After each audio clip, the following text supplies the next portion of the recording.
genuinely, congrats on the show. It is such a fun, tricky balancing act, I think, because it has to accomplish all the things you want from a Transformers series, while also being a very rooted family story. The adoption is in the primary beats of the first two episodes. How did you both how did the approach kind of come to light like this? Was this always kind of the balancing act? Was that family unit, was that family focus always going to be a part of the series?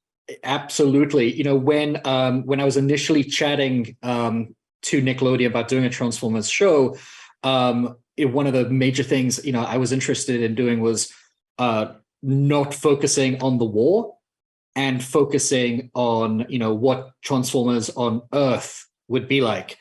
And in parallel, my good friend and partner, Dale, was also working on a pitch, which I didn't realize was exactly what I was looking to do. And yeah, Dale. Yeah, Ant is absolutely right. It was the stars aligned for us, and we had both recognized that within the Transformers franchise, groups and factions like the Autobots and Decepticons are their own styles of families. But knowing that we wanted to tell stories on Earth, it would have been silly to not introduce humans to the storytelling, right? And so what more relatable group of characters than a human family? Adopting a new generation of Transformers robots that we refer to as Terrans. That's Twitch and Thrash. And within that family, there's generational divides or differences, right? There's kids, there's adults, now there's Terrans. And on top of that, the other generation of bots are above that are Autobots and Decepticons. And playing with all of those generational lines in our storytelling was something that excited us. And we can't wait for audiences to check it out. That is something I was really excited about when I was watching the show, was having that moment of because there's so many versions and adaptations of Transformers and there's so many takes on this franchise.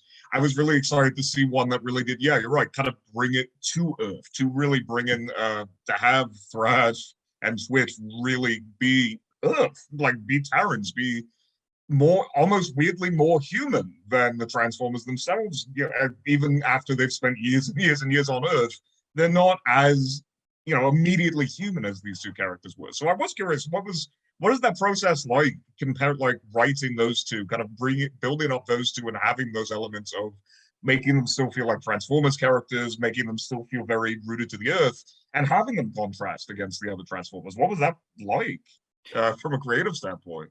It's actually been a fun journey, you know, from the standpoint of humans see them as Cybertronians.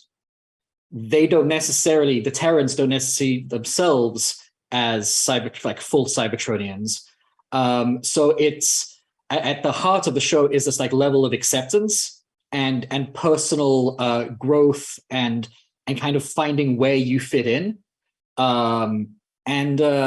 It's been really interesting. They definitely, they might be taller and seem older than Robbie and Mo, but they're actually younger. They're learning their place in the world, and what the Cybertronian legacy that came before them, it wasn't necessarily their war.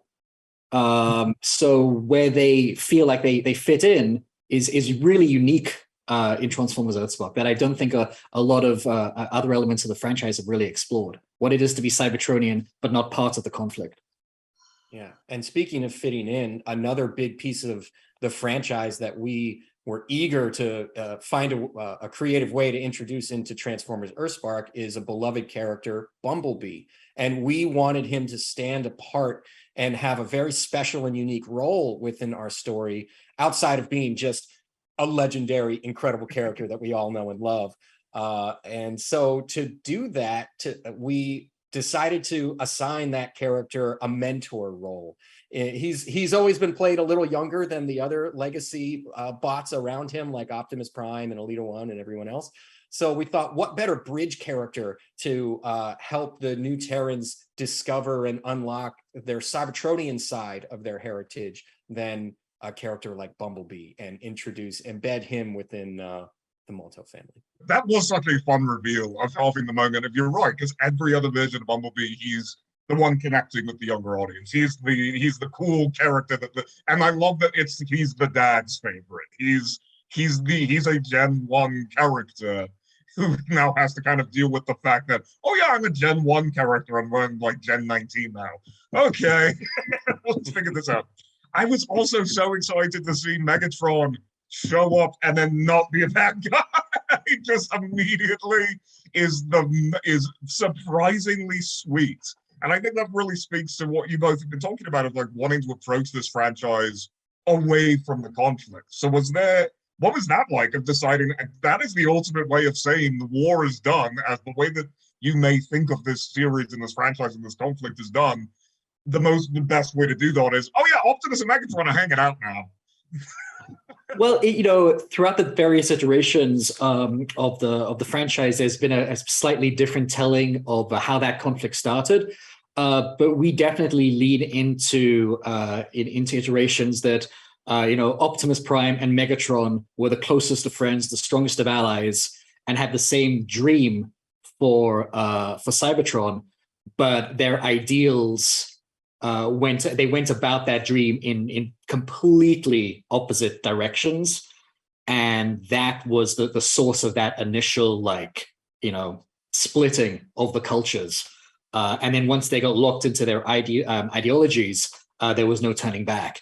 So it was really nice to come in after the war when everything's kind of settled down and they have a new relationship, or a new and old relationship to move forward with. And I think I've got time just enough for the slip in one more question, so I'm gonna.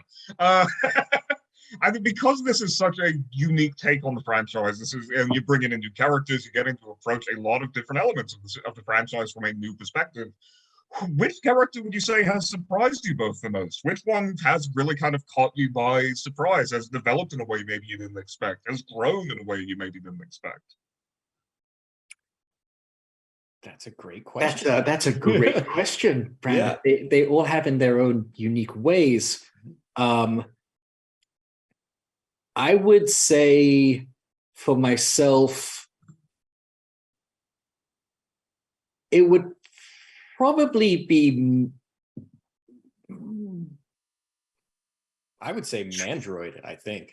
Well, I mean, yeah. Because Mandroid sticks to his guns.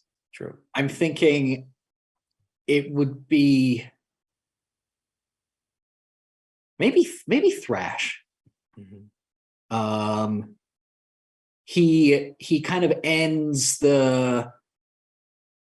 he goes to a really unique place from where he started. So I think I discovered the most about Mandroid while working on the season-long story and discovering and putting fine points on what is this person's and this character's personal history, what are his relationships with not just Transformers, but the world around him, and what's motivating him to these decisions that he's making that take him to such far extremes. Fantastic. Dale and I transformed you together. Thank you both so much. Thank you both so much for taking the time to speak to me today. Genuinely, congrats on the show. I cannot wait for everybody else to see it. Have a good rest of your day, a good rest of all of these, and I hope to talk to you both again soon. Thank you, Brandon. Take care. Thank you, Brandon. Bye all.